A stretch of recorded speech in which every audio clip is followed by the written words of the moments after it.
There's a lot of pros to doing eBay to Amazon or Amazon to Amazon, but there's also cons, and there's things that I wish I would have known. That's one of the cool things about doing Amazon to Amazon flips, eBay to Amazon, Facebook Marketplace to Amazon, is you could really cherry pick these products and, you could deal with higher ticket items. Today, we have a pretty cool coaching call that we're going to be covering today. And we're going to be going through the 12 lessons that I learned over the last 3 years, transitioning from what I used to do mostly was thrifting, garage sales, auctions. I would hit some flea markets, library sales, local pickups. But over the last 3 years, I've transitioned into eBay to Amazon. And I spent probably a good 45 minutes this morning thinking about what were the lessons that I learned? What were the big things that were like, looking back, I was like, wow, that's an aha moment. Those were really imperative making the transition from thrifting to eBay to Amazon. And yeah, I've come well prepared. I've got some notes, guys. So yeah, I've got these 12 lessons to kind of start things off, guys. If you've been following me for a while, I've been selling on Amazon for 10 plus years. 3 years ago, I really switched to OA after a car accident, and I wanted to work from home. I wanted to scale, and I kind of ran out of time just going to thrift stores and stuff. And Amanda talks about it a lot. She was kind of breaking her back and all that. And there's a lot of pros to doing eBay to Amazon or Amazon to Amazon, but there's also cons, and there's things that I wish I would have known. In the last 3 years, I've sold over 20,000 products. Just in the last, I'm looking at my sales right now, just in the last 12 months alone, just so everybody can see, so I'm not full of baloney. 725,000. Now, again, don't get all excited like, wow, Steve's so rich. Orange bars don't mean anything, okay? The margins are much less than that. So the margins typically come to, around 20 to 25% at the end of the day after paying my team, after, as Bill mentioned, those lovely returns, damaged products. There's products that you purchase that are high pricing areas. You'll fight for your life, and sometimes you just can't rescue them, so it's not all, just, $700,000 in my pocket, right?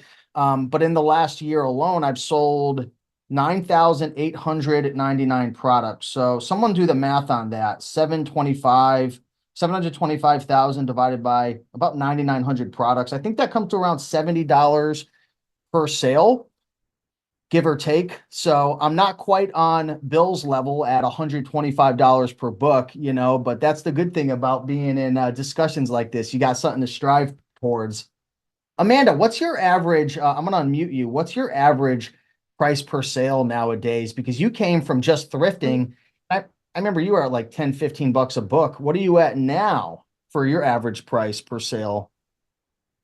Over 80. I don't sell anything. Yeah, over 80.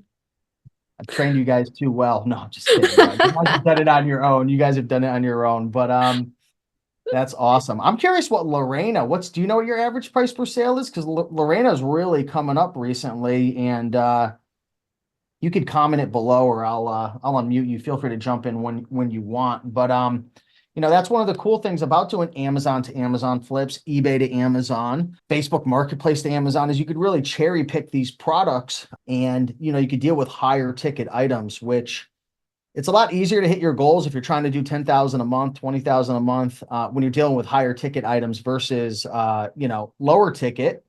But we'll cover some of the pros and cons. But lesson number one that I've learned, okay, and Lorena, feel free to jump in. It's about 15. So you're still probably dealing with a lot of thrifted stuff, I'm assuming. Yeah. So yeah, I know like I told you, and I talked to Amanda, I'm following Amanda, so pretty sure drifting is going to be on the back and eBay is going to be on the front. So baby steps. Yeah, that's it. That's it. I think 4 years ago, mine was maybe around 30 bucks. So yeah, I mean, it's going to go from 15, Lorena, then to 25, and then 35. Like, it's slowly going to build. We got Kevin in the house too. What's up, Kevin? Good to see you here. Welcome, brother. So lesson number one. What's up? Oh, just very quickly, I wanted to comment. It's a mindset. So you're used to buying $1.99, $2 a book. All of a sudden, you're buying a $30 book, but you're selling it for 100. So it's a mindset, 2 versus 30. So it's slowly transition to that. Yep. Yep, couldn't agree more. So lesson number one, guys, all right, and I'm going to try to flow through, but feel free to interrupt, jump in, raise your hand. And I've got these notes written down and I'll elaborate on them. But my first note, lesson number one, is strong sell-through rate paired with strong ROI takes care of your cash flow. Strong sell-through rate paired with a strong ROI takes care of your cash flow.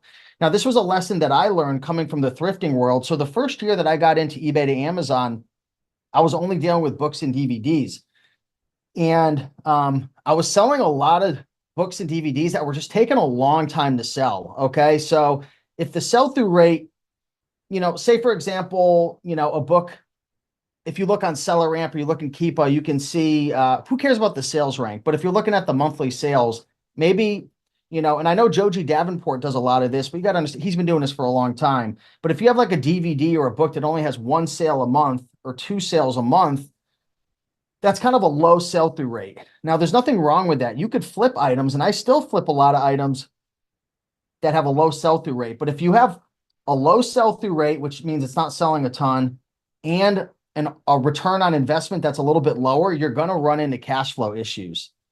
Has anyone ever dealt with that? Anyone who's been doing eBay to Amazon where these items are super profitable sometimes, but the sell-through rate is so slow that it just never sells. Romer Martin, he talks about this all the time. Avery, you could have two books, one book that's going to make you $50 profit, but it only sells once a year, or another book that'll make you $12, but it's selling 4 or 5 times a month. Which one would you rather have? It's a give and take, but when you're a beginner, I would say first and foremost, you want a good sell-through rate. You want to make sure your stuff is selling. So how do you know if a book or a DVD or whatever is selling? Yes, you could look at the sales rank, but sales rank's changing all the time. You could look at the monthly sales. That'll help.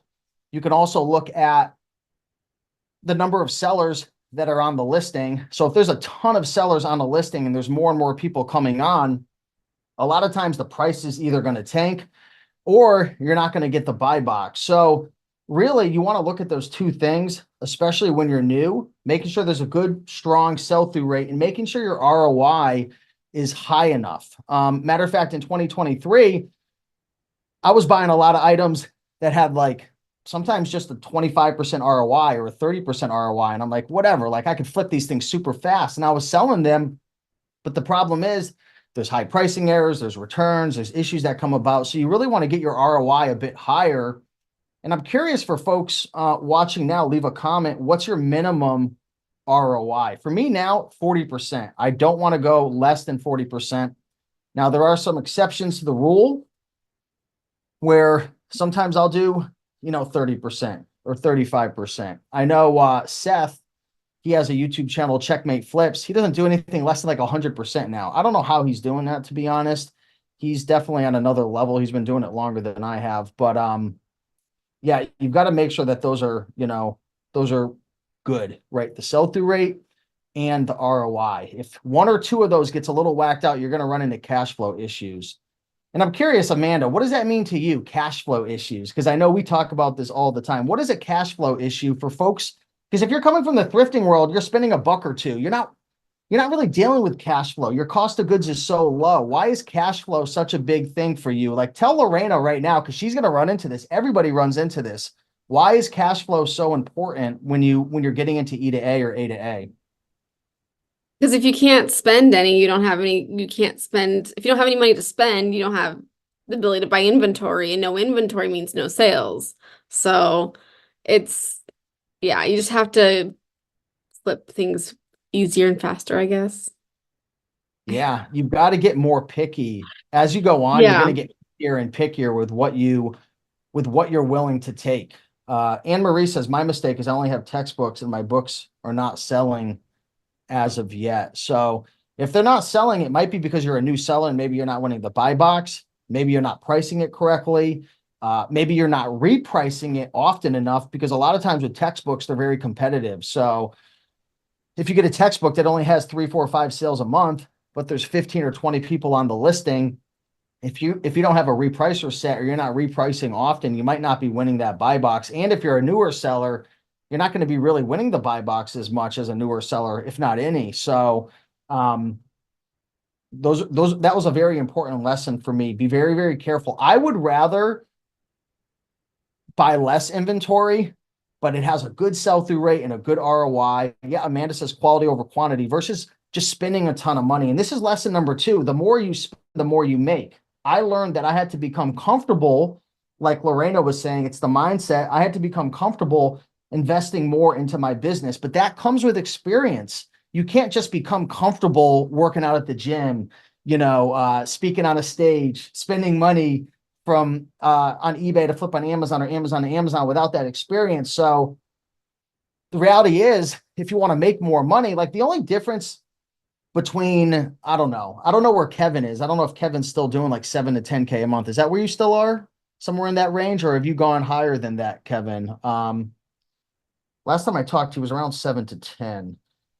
But the only difference between if he's doing 7 to 10,000 a month, 6 to 7. Okay, so this is a good example. If Kevin's doing $6,000 to $7,000 a month with eBay to Amazon, and Amanda's doing probably about double that, right? You're around 15 or so, 15K a month or so on eBay, or are you a little less than that now? Oh, you're at 10. I could bet she's spending probably 20, 30, 40% more. If someone's doing 20,000 with E to A, typically they're going to be spending that much more money. Right now, in the last 30 days, I'm at about $60,000 in sales. So a lot of it has to do with how much money you spend, but you don't want to spend too much money in the beginning because you have to learn about what's a good sell-through rate. Do I win the buy box? How long does it take to sell? How long does it take for me to deploy my cash and have that money come back to me, right? So, and also the experience, like Bill says, of what's your refund rate. All of that comes into play. But the reality is, and I wish I knew this in the beginning, the more you spend, the more you make. But again, like Lorena said, you have to have that mindset, and you've got to be willing to spend that money. Oh, so Kevin says I spend 6,000 to 7,000 a month. So he's probably, if he's spending 6,000 to 7,000 a month, I bet you he's doing probably somewhere around 15,000 in sales. I had to guess, probably somewhere around there. Christian says to optimize the time and working hours, besides the E2A masterclass, what I already paid, what other system should we use? Flipmine, E2A sheet. I'll get into that, but I would say Flipmine, eBay to Amazon master sheet, and have yourself a leads or a replens list for sure. Yeah, Kevin says fluctuates between 13 to 15K per month. Yeah, Amanda says getting a VA. We're going to get into that. That's actually tip number 11. So you have to understand, in this business, you've got to spend more, okay? And that's tough. Like coming from the thrifting world, I came from the thrifting world. I was used to spending a couple $100 a week. And I could do, I could spend $600-700 a month and do $3,000, $4,000, $5,000, $6,000, $7,000 in sales because you hit those jackpots. But what's the one thing that we don't have when we thrift that we have with E2A? There's one big thing. It's that time freedom, okay? At least in my experience, it took a lot more time to source products. Thrifting to be able to hit certain numbers versus with eBay to Amazon. But what's the con? What's the downside of eBay to Amazon? You got to spend a lot more money. So working on that mindset, and I would say my best tip is set a weekly goal. And I know Amanda did this. I remember when she first started, she was spending like $10 a day, right? And then you went to 50, and then 100, and then 200, and then 300. And then I know during Q4, I think there were some days you were spending like $500 a day, something around that. I know she did like a 20, 25K month. So there's, how do I say this?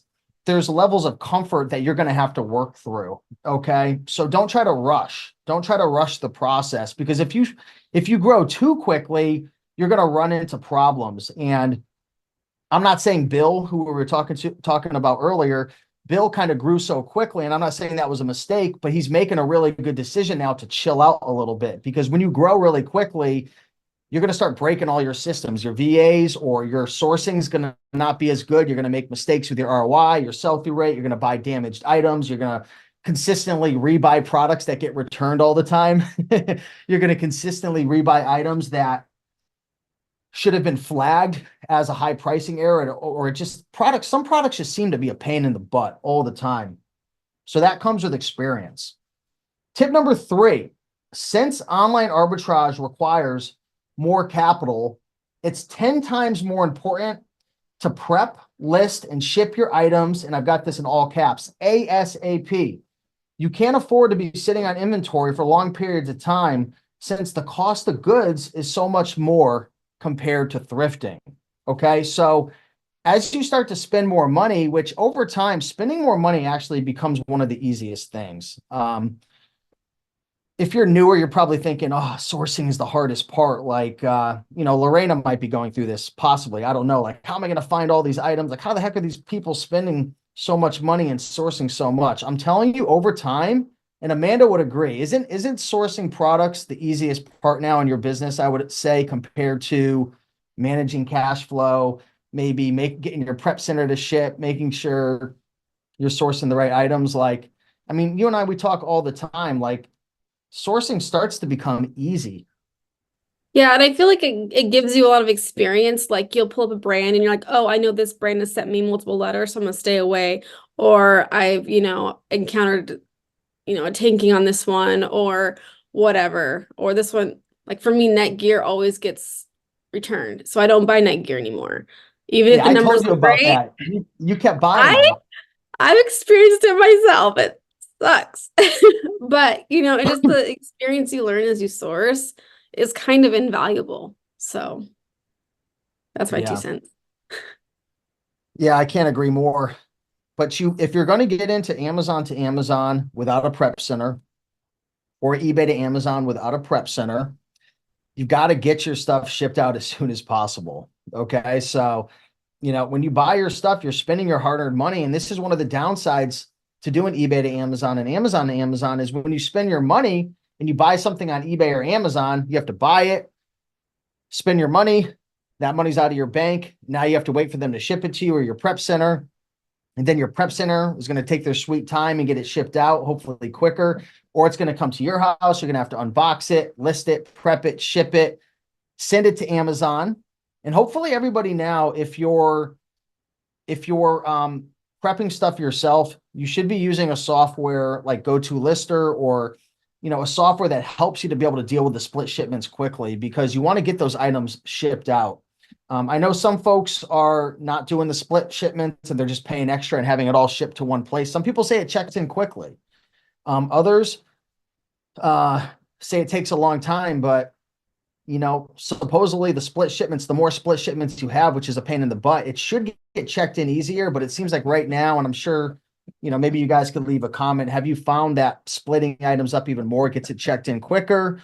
I split everything up as much as possible, but I have a prep center now.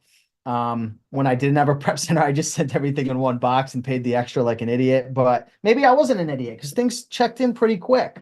Avery was giving me a pain in the butt. Use GoToLister split shipments. I didn't want to learn it, but now it kind of seems imperative with the various fees and whatnot. But ship your stuff in quickly. Number 4, the money is in your replens list. Okay, now I built a software. A couple people here are using it behind the scenes a little bit. I know I gave access to Kevin, Lorena, Amanda. I'm still trying to get her to use it, but she's stuck in her little system. I think you're using a little bit right now, but the problem is you uploaded 3,000 items to the software and you've got like a really ugly list. I'm going to be honest to you, and I don't recommend doing that. If you use the software, this comes from love. Like you want a nice, tight, clean replens list. You don't want a big, fat replens list and you don't know what's gated and bad brands and tons of mismatches. Like you have to clean your list. So regardless if you're using a software or you have your own replens list, you want it to be nice and clean. Like you want to focus on replenishing your inventory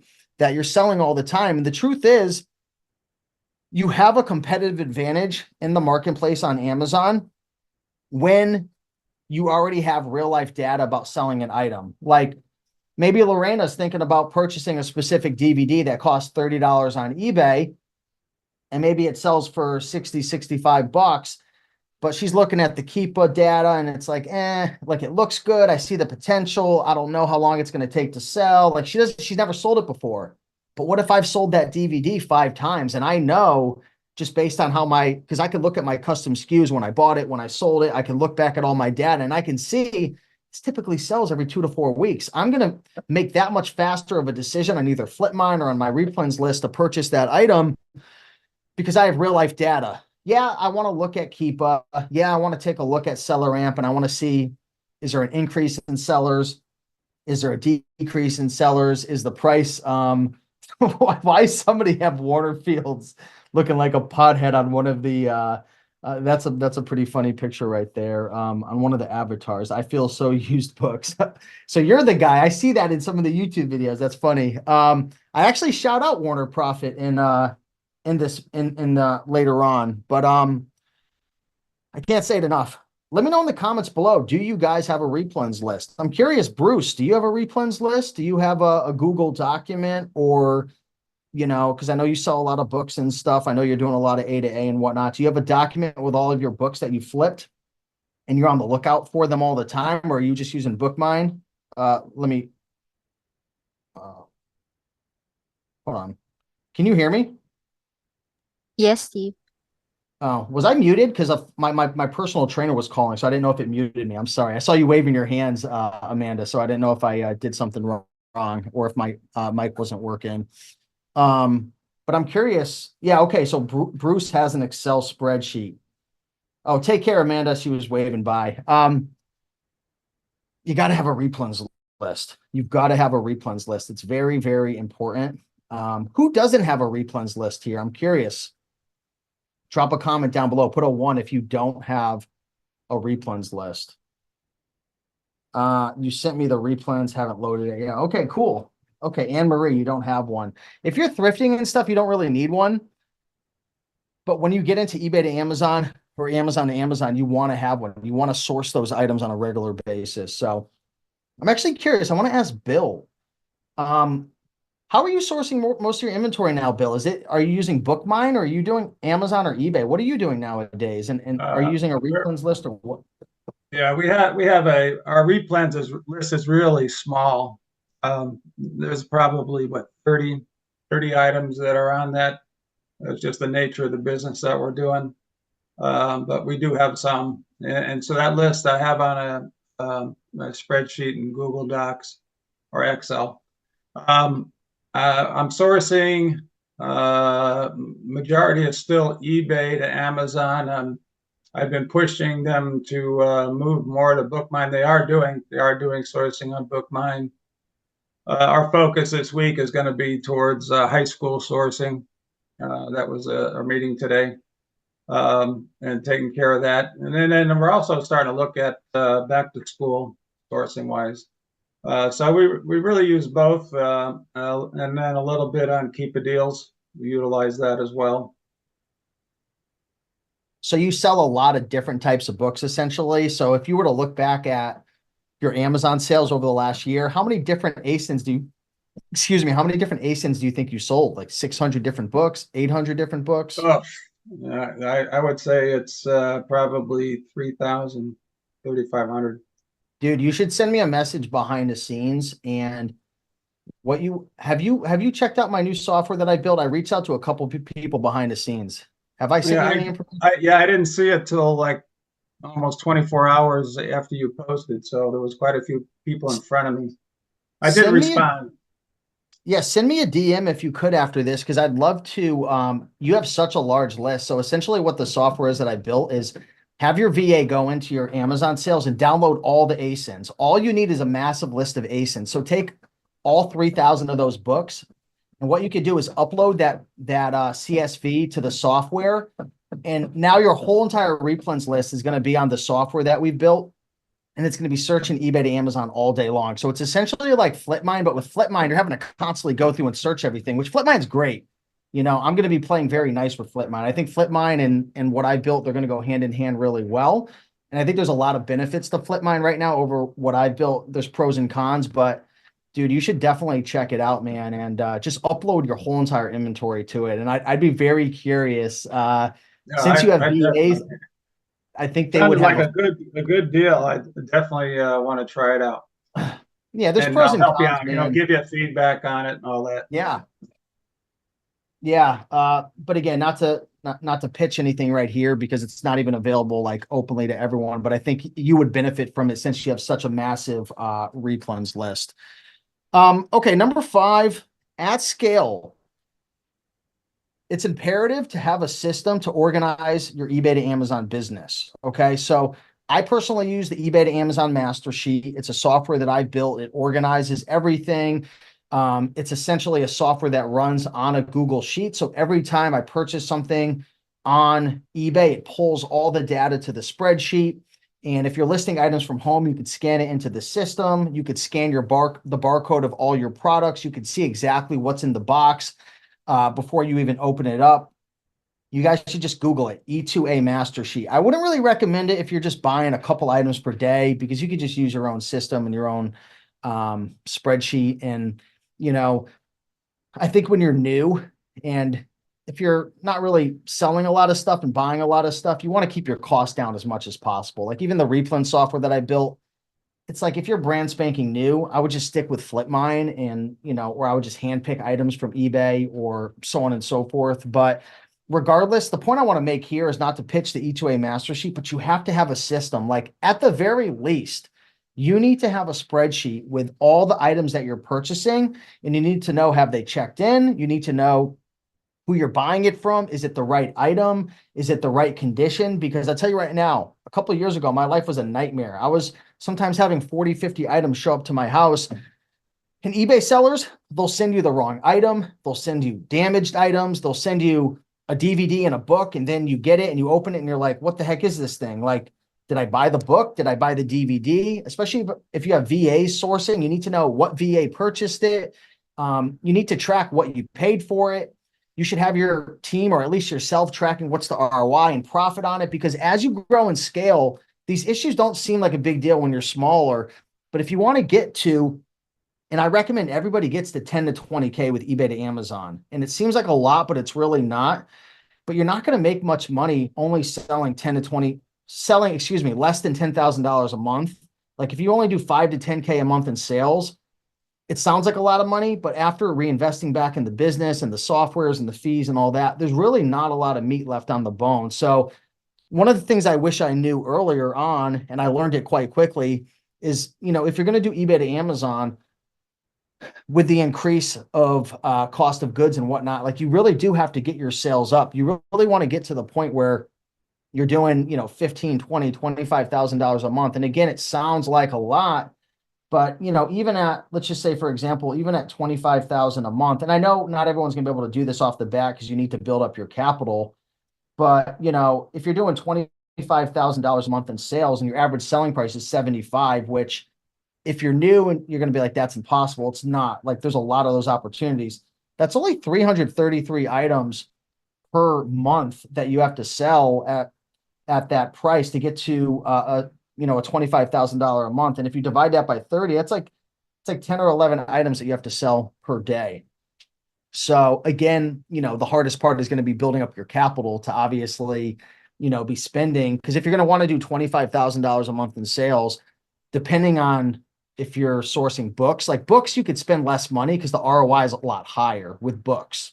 Okay. So I think books is a great category. The ROI is a lot higher. You know, if you want to do $25,000 a month in books, you probably have to spend somewhere between maybe 7 to 10,000 a month, Bill, I'm thinking, to do 25,000, or is maybe even less than that, possibly. Let me unmute you to do 25,000. And figure that's what your spend's going to be. That's going to be close. Yeah. So, you know, at the end of the day, you got to spend more money, but you got to have a system to organize it all. I know I kind of went off track right there. Number 6, and people aren't going to like this, but it's part of the business. If you're doing books, ignore this. And this is one of the benefits to books, is you don't really have to get ungated a lot. But if you're going to be doing electronics and tools and, you know, different categories like office supplies, you need to take time to get ungated in key brands. So like, I'll give an example of 2 key brands that I got ungated in, Milwaukee and Canon. So what I recommend to folks is maybe once every week or 2, figure out a brand that you see all the time, maybe on FlipMine or if you're doing storefront stalking, which I'm going to share with you guys a little secret strategy. I sent Lorena a video behind the scenes. I don't know if you saw that video, Lorena, about the Keep It product finder to steal. Did you know about that? Did you know about that strategy to be able to steal your competitors pretty much their whole inventory in like 5 seconds? How you call it? Store stocking, something like that. Yes. Store stocking. Yes. I think you invite us to also attend Chris's challenge. He mentions about that. Georgie mentions about that. So when you told me about, let me go and follow somebody else, go to the rabbit hole, and then get all the essence. Yeah.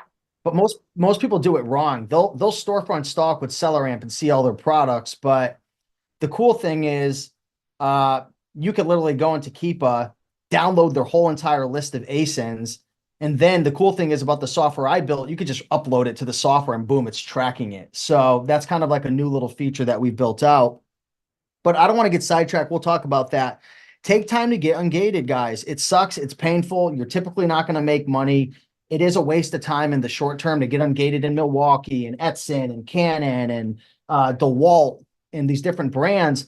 But most people aren't going to do that because it takes money and it takes time. And, you know, those are two things that a lot of people don't have. So if you do take the time to identify what are these brands that you see your competitors selling all the time, and you might be thinking, how do I know who's my competitor? Trust me, I'll promise you guys right now, you're going to see the same storefront names over and over again. And matter of fact, that reminds me, every 2 to 3 months, I change my storefront name because I want to get people off my back. The thing is, they could save the URL to my store and always have it bookmarked. But what I'm trying to do is keep people off my back in terms of looking at the buy box statistics quickly and seeing who's on the listing. Because one thing that I do all the time, sometimes if I'm on the fence about buying an item, but if I see Lorena 502 on it, I'm like, oh, she's a badass. I always see her on all these listings. I'm gonna buy this because I know this person knows what they're doing because I see them on all my listings all the time. It gives me a little more of a push to buy that item. So every 2 months or so, I change my storefront. It's not going to change the game for you, but it's a little thing that I do from time to time. Okay, number 7, safety is everything when it comes to selling on Amazon without invoices. So, you know, our group, we have a lot of things, but we don't have invoices for the most part. If you get an IP complaint, a counterfeit, a Section 3, an eBay invoice isn't going to help you much. An Amazon invoice, a lot of people say it will work. I've heard it does work. I've heard it doesn't work. I'm actually curious maybe what the group has to say. I think an Amazon invoice, even if you're buying from a third-party seller, is probably safer than an eBay invoice, if I had to guess. But I think it's not very safe, but maybe I'm wrong. I'm not going to speak on things I'm not 100% sure about. Bill says it worked for me. Yeah, I've heard the same thing. I've heard some people say it's worked and then sometimes it doesn't. I'm curious if it's because you bought from Amazon or even a third party. As long as there's an invoice, I guess maybe Amazon's not going to shoot themselves in the head and say, I'm not accepting my own invoice. But I mean, there's no difference. It's funny. There's no difference from buying from a third party Amazon seller versus an eBay seller. It's still a person that's not a real distributor, but it's on Amazon. So it's probably safer. But the reality is, and this applies to thrifting as well, it's probably a little less likely if you're selling used items, and this is a tip that I've been sharing lately. If you're going to do eBay to Amazon or Amazon to Amazon flips, especially if you're doing new items and outside of books, but books, there's some things you got to watch out for as well. Try to focus on items, and this is my opinion, that are slower selling in comparison to what a lot of traditional OA and wholesale people are selling. I focus on items that are discontinued and brands or products that brands don't really care about. Like, for example, I don't know, let's just say Sony. I don't know if Sony gives IPs. They might on like really fast selling stuff, but like if Sony has a product that they just released within the last year and it's selling 782 times a month and you see it on SellerAmp, or if Sony has an item that's like a freaking vintage cassette player that has like 5 sales a month, which one do you think you have a better chance of getting an IP complaint about or a Section 3 about? It's going to be the faster selling one. And this isn't me just like making things up. Like I've probably talked to, in the last 3 months, there's probably been, it's so funny, like since I put out the eBay to Amazon Masterclass and I've done like all the trainings in the last 3 years, I could count on like, honestly, like two hands how many people ever got in trouble. But the last 3 months, it has shot through the roof. And I put a post out about this. There's a lot of Section 3s going on. There's a lot of IPs going on. And matter of fact, I'll tell you guys this right now. I don't know if this is true or not, but there's some rumors that Amazon is really trying to get rid of a lot of sellers. So the lesson is, if you're going to sell items without invoices, you better be god darn careful of what you sell, because Section 3s come in for no reason sometimes. A counterfeit, at the end of the day, there's not really much you're going to be able to do, regardless if it's a slow selling item or a fast selling item. If a customer says it's a counterfeit, you're going to be in some doo-doo. So there is risks involved with this model, right? But it's about mitigating the risk. And how do I mitigate risk? I make sure the storefront's not on the listing. I'm not going after super popular, super fast selling stuff. If anyone knows my store or anything and you go through it, I'm not selling. There could be maybe 1 to 2% of items that maybe are a little bit risky, but 98% of the items I'm selling are, I call it flying under the radar. They're older, they're discontinued, they're not selling all the time. The same with books. I mean, I don't really sell a ton of books right now, just because we focused on other categories. But if you're going to be selling books, be careful with these super fast selling popular textbooks with a, less than 10,000 rank, or if you run it through Book Run Calculator. And I'm so glad, I think Victor convinced them, possibly. He put something out saying they changed it because they were like putting all the textbooks, certain textbooks, as likely. But run your textbooks through Book Run Counterfeit Calculator. Make sure they're not coming up as likely or very likely. But you got to be careful, guys. I know I'm harping on this, but you do not have invoices, okay? Especially if you're selling new products, and that's all I sell. I don't really sell used. Fly under the radar. Don't get cocky. All because your account's been clean the last year or so doesn't mean you can't get kicked off in a week from now. So, knock on wood, I have a perfectly clean account right now, and I attribute that to flying under the radar. Doesn't mean in 2 weeks from now something can't go wrong, but it's all about mitigating risk. Okay. So, try to fly under the radar. Now, number 8, and Bill was talking about this in the beginning, how he's setting up a repricer.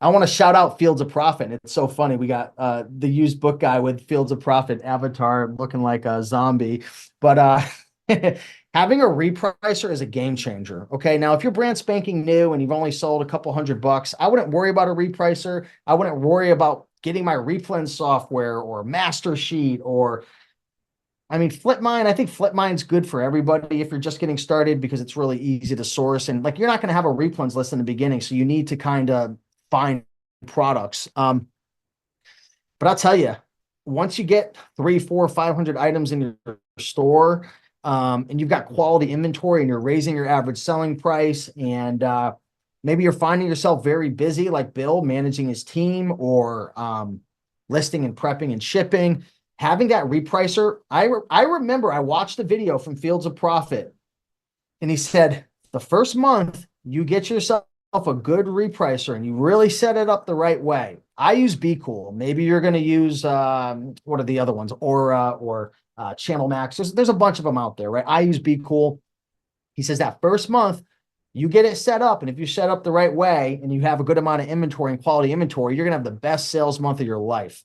And I did. And matter of fact, for the first 3 months or so, things went freaking psycho, like nuts, right? And I'm not here to promote Be Cool. Use any soft repricer, okay? Obviously do your homework. But man, especially because I had conditional repricing set up, it was just an absolute game changer for me. I'm curious, Bill, if I could, I'm putting Bill on the stage a lot today. What are you using for a repricer? I'm curious, because you're mostly books, so I think your input could help a lot of people. Yeah, I was manually repricing up until January, and my inventory was up to about 1,500 books. But I had another software that actually displayed all the sellers and their prices on a pop-up box. You just hover over the SKU or whatever, and that would pop up the prices. So you just go down your Seller Central and go down a list, and that went pretty quickly. I could do 100 price changes in, less than an hour.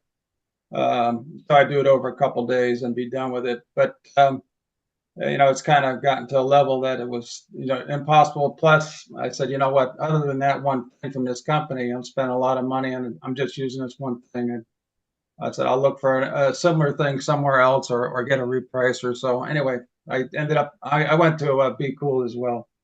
And I'm just setting it up. But, this is unbelievable. I only set up like 10, right? And 2 hours later, when I set up the 10, it was an hour and a half later, one of those sold.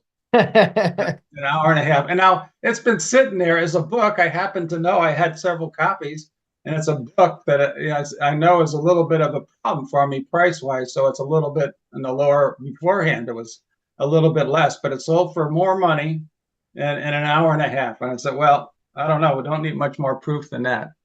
Dude, let it rip, man. I'm telling you, let it rip. You are going to be shocked. And what a repricer is supposed to help you do as well is, change the price all the time to help you win the buy box more. So, man, let it rip. I want to give a big shout out to Aaron. We got Mr. Aaron in the house. Aaron is actually living out of, is it okay if I share?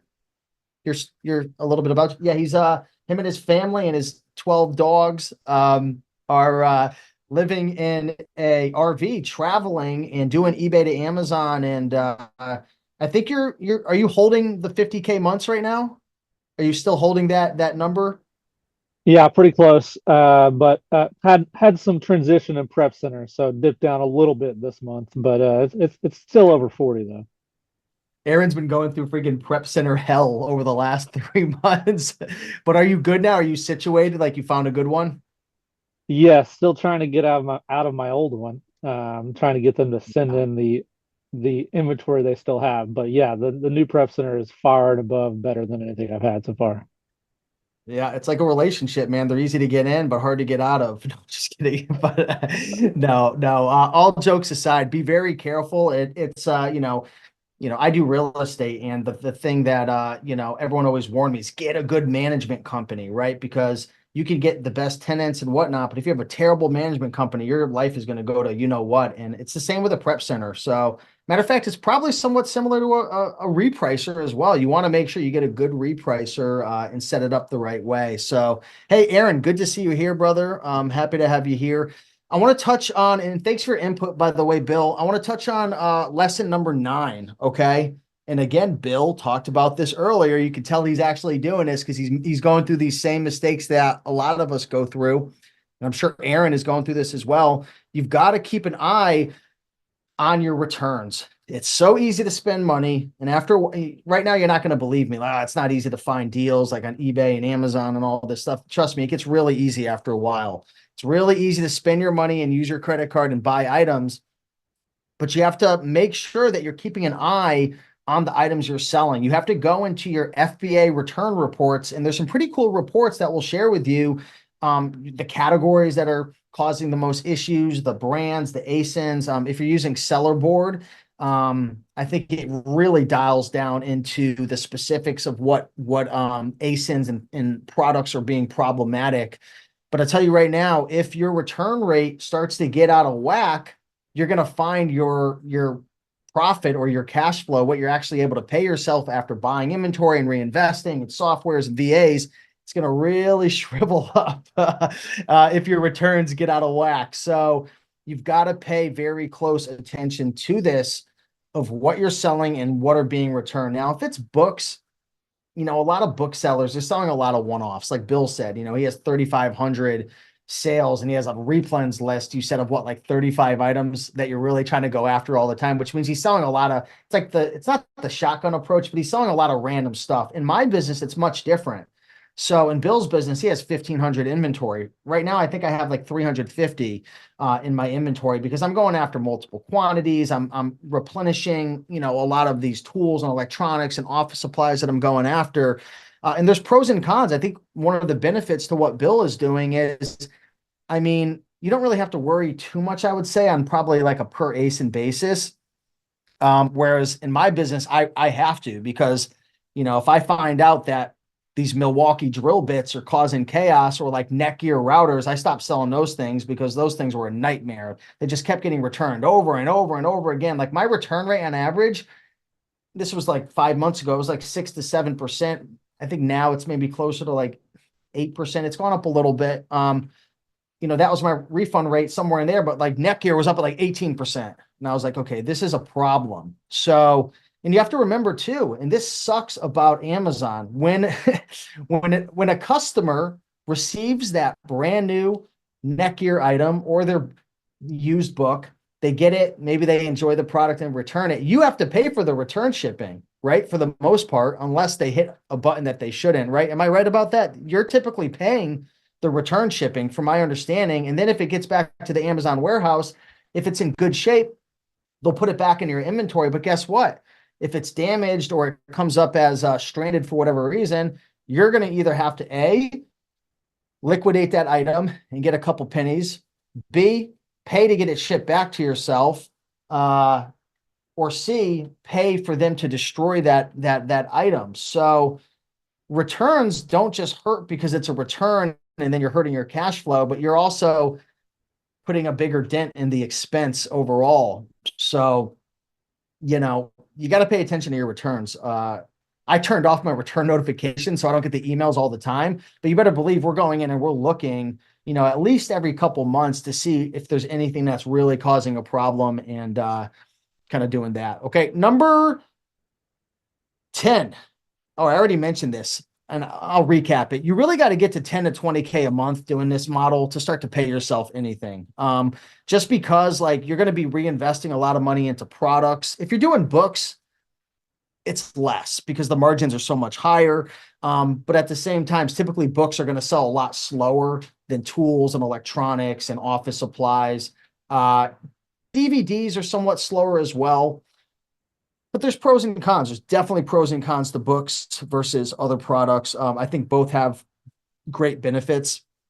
But I would say if you're not at least 10K, I would just keep reinvesting money back in. Matter of fact, I always tell my students and friends who do this, you should be reinvesting all your money back in the first year. Now, I know Joji's a big fan of profit first. So there's ways that you could put your money in buckets and pay yourself a little bit first. But at the end of the day, you have to assess your goals. Is this your only income stream, or do you have a job? If you have a job and another income stream, pay your bills with that and reinvest everything back in my opinion, in the business, because essentially what you're trying to do is sell as much as possible, get as much money back to build up the snowball. The snowball is the amount of money that you can invest in the business. And like I said before, what's the difference between someone doing 10,000 a month versus 20 and 30,000? Yes, it's product selection, and yes, it's ROI and profit and making sure you're not buying items with returns. But at the end of the day, it's spending more money. You typically are going to have to spend more money to make more money. So, I would reinvest as much money as I possibly could back in that first year if you can. If you have to live off the income, if you don't have another job, if you don't have any other income streams, I highly recommend reading the book Profit First. Joji Davenport talks a lot about this, and it's pretty much a system to be able to pay yourself first and manage what they call the buckets of money. So it's a whole system. So check that out. Tip number 11. And I'm, Aaron's coming in. He's like, what am I looking at? I got handy dandy notes right here. I'm extra prepared today, Aaron. Okay. You should appreciate that, being a military man. I'm prepared. Stalk your competition and find out what they are selling. Okay. This is what Aaron did to me. That's why he got to 50K so quickly.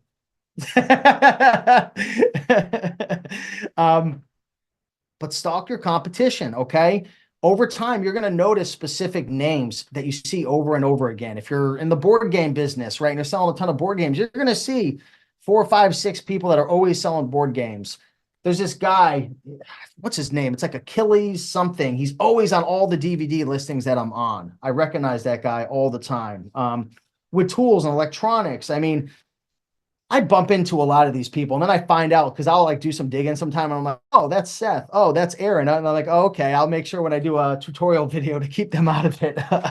But, stalk your competition and find out what they're selling. Okay. there's plenty of room for everybody. And, even though Aaron and I are somewhat competing with one another, the reality is we could both make a ton of money because my VAs are only going to be sourcing at certain times. His are, we might have ran out of money. Maybe he's looking for a 50% ROI. I'm looking for a 40%. Maybe I already have one in stock. He doesn't have any, so he's going to stock up. There's plenty of room. And the cool thing about E to A and Amazon to Amazon is there's literally like millions of different products out there. So, but the lesson is stalk your competition. And there's a lot of different ways you can do this. You can do this with Seller Amp, but what I recommend doing, and actually on May 7th, I'm going to be doing a full tutorial about how to really do this step by step inside of Reselling Freedom. So today I sent out, this is actually a Reselling Freedom coaching call, but I sent it out to my entire email list. I do this like once a month to bring everyone in, add some value. Inside of our resellingfreedom.com membership, May 7th, I'm going to literally go step by step and share with you how you can use Keep a Product Finder to steal your competitors' inventory. I know it sounds bad. And be able to add it to your own replens list. Okay. And a lot of people talk about this, but they don't really tell you how to do it and show you step by step how to do that. People will say, oh, go use Keep a Product Finder. Well, how do you do it? There's a lot of different nuances to it. So that's going to be going down on May 7th inside of Reselling Freedom. But stalk your competition. You don't have to know everything and invent the wheel. See what other people are doing and model it. Might be a little different if you're doing like Bill's model with, one-off books, but still, if you find a big store that has thousands of books and you see their average selling price is all like over $80 and it's a lot of rare stuff, go in, make a big list and maybe search on Amazon because maybe they're only using BookMine, right? Maybe they're sourcing a different way that we don't know. So there's plenty of opportunities to source books and different items, not only on eBay, but also on Amazon to Amazon. And I'd highly recommend it. I know a couple people here are using BookMine. If you guys haven't heard of it, look it up. I'll put some information in the show notes below, but I did a video with Joji Davenport about it. That's his software, really good. And then number 12, once you build your business up to a point, you're earning enough cash, you're happy with where you are after reinvesting back into the business, after paying your VA, after your expenses, your softwares, after you have kind of gotten to the point where you're like, you want to know what, I'm happy. And for me, I kind of hit that point between like $60,000 to $80,000 a month. I kind of like it there. I'm not getting rich. I'm not paying myself a ton of money, but sometimes I pay myself 5 to 10K a month in that range, sometimes less, sometimes more. And I just think for me personally, I have other income streams. I don't want to go 100% in on Amazon. And plus with the risks of not having invoices, I kind of like that range somewhere 60 to 100K, maybe Q4. Last Q4, I blew up to like 125K. So who knows? Maybe I'll hit 200K this Q4, but I kind of like that range. That's not the best answer for everyone. That's just me. For you, it might be 20K a month, or it might be 30 to 50K. I don't know what it is for you. I don't know if you have other income streams. I don't know how ballsy you are. Excuse my language, but I don't know what your risk tolerance is. But once you build your business up to that point and you're happy, you really should consider trying to free up your time. And there's a lot of different ways to free up your time with this business. Maybe you're doing all merchant fulfilled, which there's a lot of benefits actually to doing eBay to Amazon merchant fulfilled. There's also a lot of cons that I would never do that just because of my personality and all the stuff I have going on. But maybe you're doing all merchant fulfilled. One great way to get more freedom is FBA. There's also downsides to that. One of the ways that I saved a ton of time, like I'm not even kidding guys right now, and I don't say this to brag. I'm probably going to come off sounding kind of like I'm tooting my own horn. I don't mean that one bit, but I'm not even kidding. Right now it's April 20, whatever. So it's January, February, March. It's over 4 months. I'm not even kidding. I think I've spent less than 20 hours on my business in this whole year. I'm not even kidding. And the only reason I was able to do that is because I built so many systems. I have people helping me. I have 2 virtual assistants who source. I have a virtual assistant who deals with all the BS behind the scenes of stranded inventory. One of my VAs now manages everything. So before I used to spend 5 to 10 hours per week, I've outsourced all of that and I've built systems for them to manage and double check orders and everything. I got a prep center in the beginning of the year, so I don't touch a product anymore. I don't list a product. I don't ship a product. I don't reprice a product. I don't do anything anymore besides just managing the spend and looking at the numbers. And, you know, I'll go in from time to time and I'll help the team out with looking at the refund report, the return report, you know, making sure if the cash flow is getting out of whack, trying to figure out why is, because at the end of the day, what do I care about? What does a business owner care about, right? Like you want your team to be happy. You want to make sure what you're doing is ethical, and you want to make sure that you're turning a profit and you're hitting your goals. Because, you know, you're spending money, so you want to have a return on your investment. So I'm kind of overlooking everything. Now, this took quite a few years, and for anyone like Aaron and, you know, Bill, like who've been with me pretty much this whole time, you've seen the whole process. This was not what I was doing 3 years ago. Matter of fact, if anyone looks at my social media, you can see exactly what I was doing in my garage, here in my garage. But the cool thing is, and again, this isn't to toot my own horn. I'm just being real with you guys. There's a lot of opportunity to build freedom with this business. Now, this business isn't perfect. You're dealing with Amazon. Amazon does not give a crap about you guys. They could give two craps if you disappear tomorrow. They're not your friend. You have to figure out how to play with them and how to not get in trouble. But I said this on a YouTube video the other day, and this is for me personally. My whole mission with Amazon is to use them for cash flow and take that cash flow and invest it in real estate, invest it in index funds. If you're looking to build 100% income from this, you're going to be a little bit different, right? But I'm just sharing my mindset. Like I'm just using it for cash flow. I'm trying to make the profit. I'm not necessarily trying to build a multi-million-dollar Amazon business. Some of you guys maybe are. But yeah, I don't know why I went on the whole tangent, but I guess the whole reason is you can build a lot of freedom and you can outsource a lot of things, whether it's maybe you're spending a ton of time doing all your prep. There's prep centers out there who can help you with this. Maybe you're spending all your time sourcing. I know, you know, we got to get Aaron a new VA right now, man, because I bet you your numbers are starting to dip, and I bet you your level of stress is probably increasing because you're like, crap, now I got to do all this sourcing because you had a VA disappear recently, right? So I already hired a new one. oh, well, yeah, Aaron's a special guy, dude. I remember when I was like, dude, just hire your first one, right? And we were like competing with Amanda, and you hired like 4 of them off the bat or something, didn't you? Right off the bat, I started with 1, but I ended up with 5 within 3 months. So Yeah, there you go. So, pretty much everything in this business you can outsource to an extent. Outsourcing is dangerous though, because if you outsource something that you don't fully understand, and if you ignore it for too long, it will go to shit, 100% guaranteed every single time. So, yeah, that's where I am. Those are my tips. Those are some of my lessons. I don't know. I tried to make this a bit more of like lessons learned from transitioning from thrifting to eBay to Amazon, but I probably went off on a couple tangents. If anyone has any questions, feel free to raise your hand. That's pretty much all I've got, but I'm happy to answer any questions you guys have if I can answer them. Any struggles you guys are going through.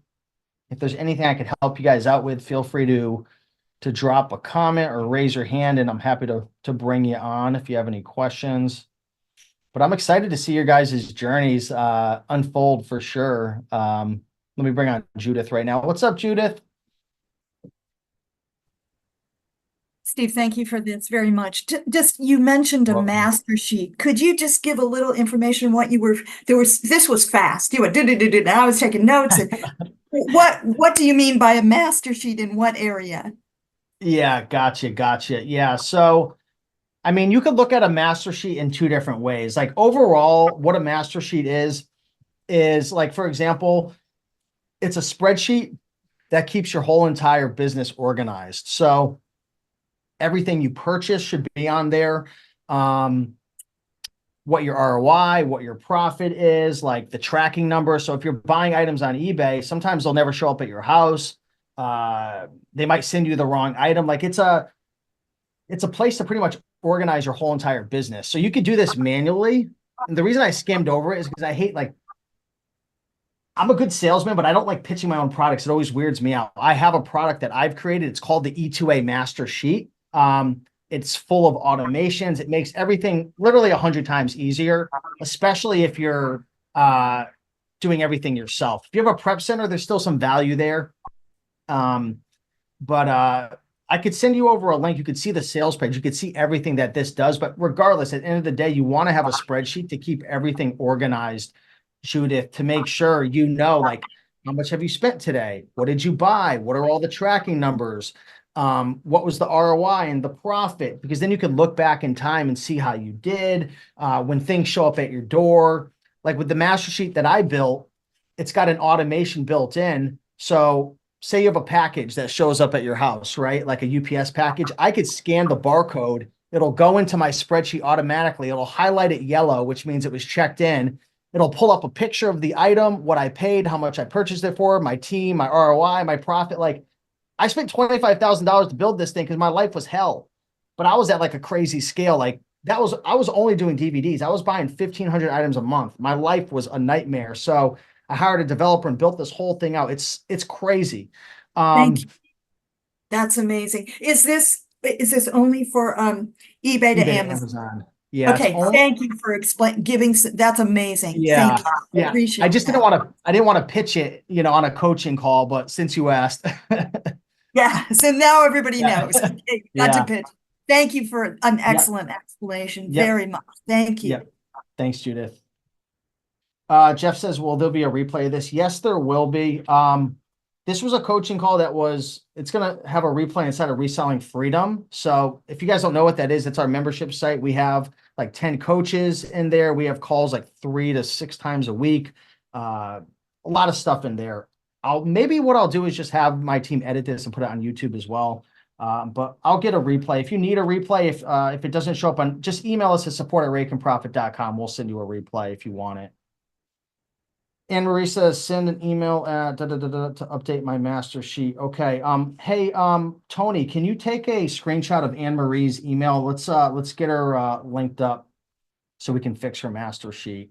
All right. Anybody else have any questions? Anything on your mind? Lorena? I'm excited for Lorena's journey because she is freaking going crazy. I am pumped up for you. We've been talking behind the scenes. So what's your next move, Lorena? What's your next move over these next few weeks?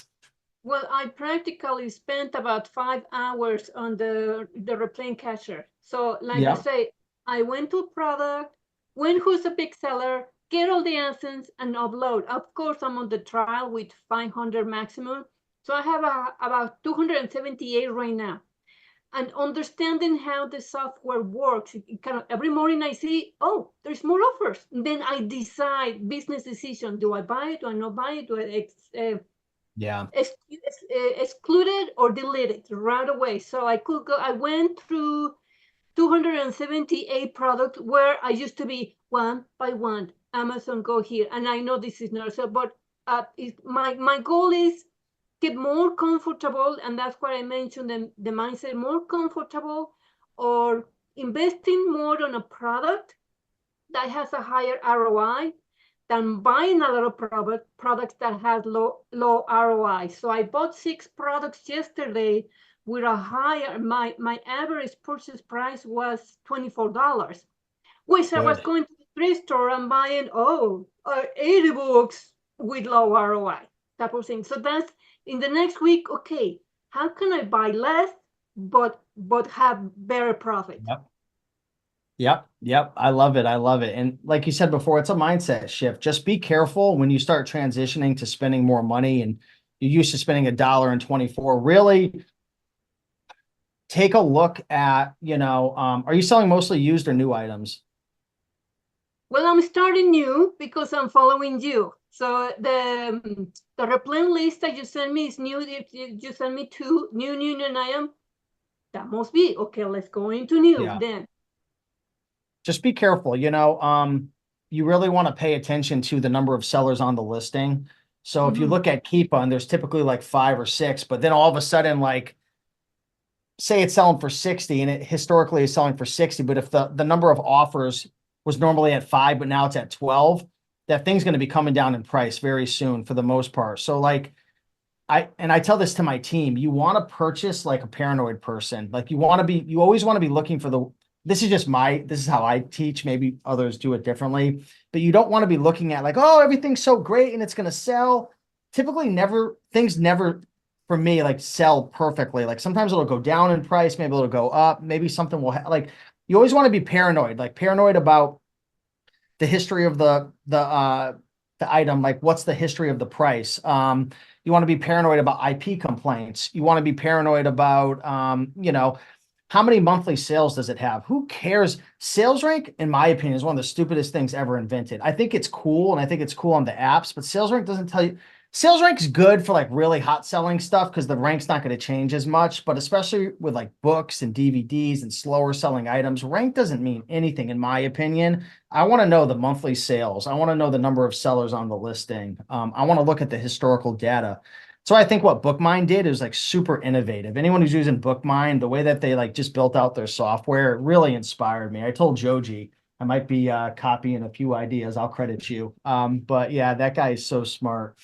But yeah, just take it slow. Okay. I would rather you, Lorena, buy 3 items that are not guaranteed, but like really, really safe. Have the experience, sell the items, make sure it really sells, make some mistakes, because you're going to make some mistakes. Everyone here is going to make mistakes. Everything new I do, I always mess it up and make mistakes. So try to make mistakes on a budget. The replenish software you're using now is very powerful. You're going to have the ability to buy a lot of items, but being on somewhat of the newer side, you also have the ability to screw yourself pretty quickly. So just be sorry for my language, but just take it slow because you're going to be here in a year and 2 years. So the next 3 months, kind of have fun with it and work your way into spending your first $1,000 and then let it ride. And then if it goes well, then maybe you spend 2,000, build it up instead of going wild. But that's just me. I'm more conservative. So do what you want to do, but yep. Cool.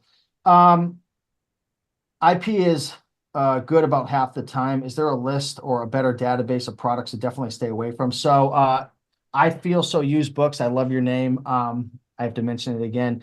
I agree. IP Alert, it's good, especially if you get into like weird brands that you've never seen before, or if you're going to dabble in more popular products or small brands. I think it's really good.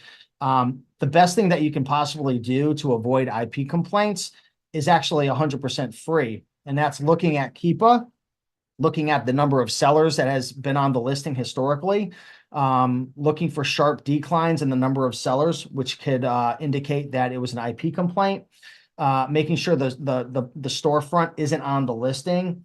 And honestly, if you're dealing with items that are popular, and this is kind of a tough conversation to have, but in my eyes, some people might disagree with me, but even items that are selling more than 30, 40 times start to become pretty popular in my eyes. I know a lot of wholesale sellers will laugh at me, but I'm not even kidding. Out of the 9,000,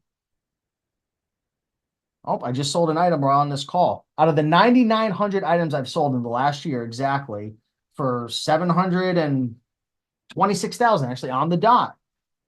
I could probably say that 95% of those items will probably have less than 10 sales per month. If you look at Keepa and SellerAmp, because I'm paranoid. Like some of you, it's so funny. People think I'm like a crazy person for doing eBay to Amazon, but if you actually knew me on a real like human to human level, I'm very conservative. I'm not like super duper risky. At least in my eyes, maybe I am. Maybe the traditional OA and wholesalers probably look at me like I'm a maniac for selling and thrifting and doing all this stuff. But I don't know. I'm curious what other people do. I think with books is a little bit different because I don't think you have to worry so much other than like the counterfeit textbook companies or the law firm coming after you. I don't know. Bill, I don't know. Is Bill still here? What would you say Bill is, or even Bruce? I would love to hear your input as well.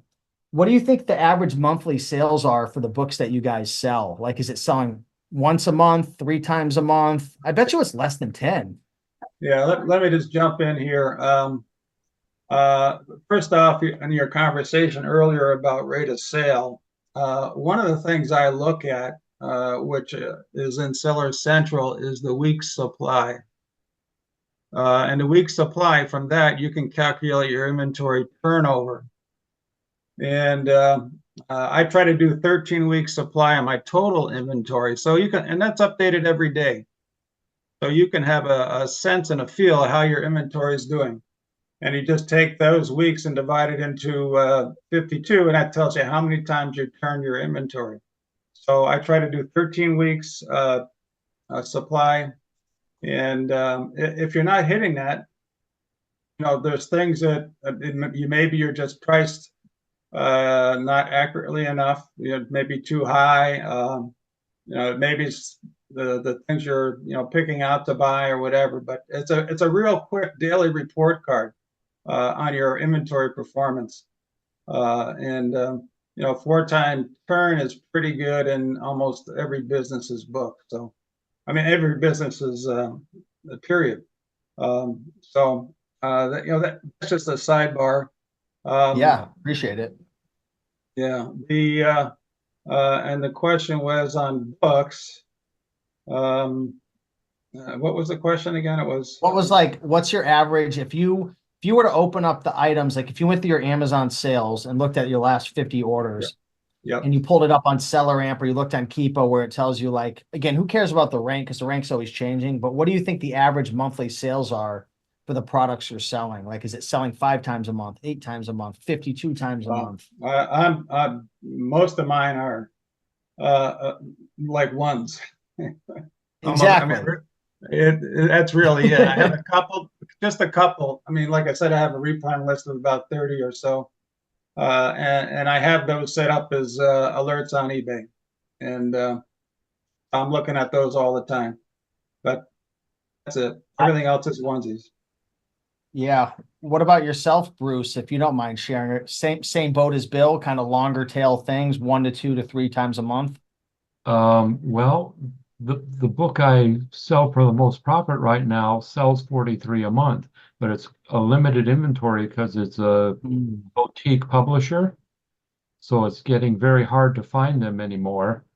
The majority of my books, I'm shotgunning.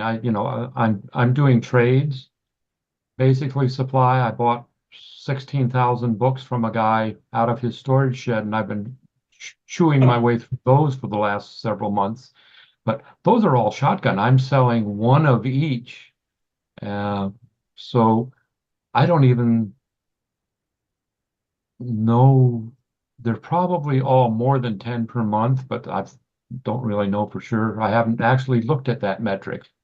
Yeah. Your cost of goods is probably so little because you got such a big bulk deal that it's probably pennies per book, if I had to guess, right? I rough guesstimated it, and I'm putting it into my Repricer as 61 cents a book. You overpaid, man. No, that's what I'm saying. But